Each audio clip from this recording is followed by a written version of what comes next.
nagraragsak pa ima. Yaragsak mi niya dagi aw magayam. 11 years ago nga kano lang ang nagpakita. Patapat bridge kami nila Kagawad.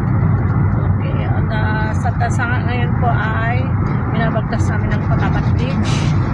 Napakaganda dito. Sulit ang pagod namin at sulit ang dito tayo pag-shot ngayon.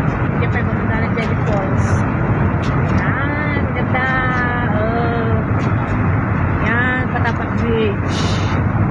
Dito po kami ngayon at kami ay mag-i-stay at magpapapicture dito sa may area na ito.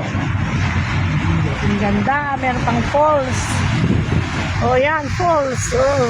Nagmaya. Talagang alinagdam lang talaga falls niya. Ang ganda ng Patapat Bridge. Maraming mga turista.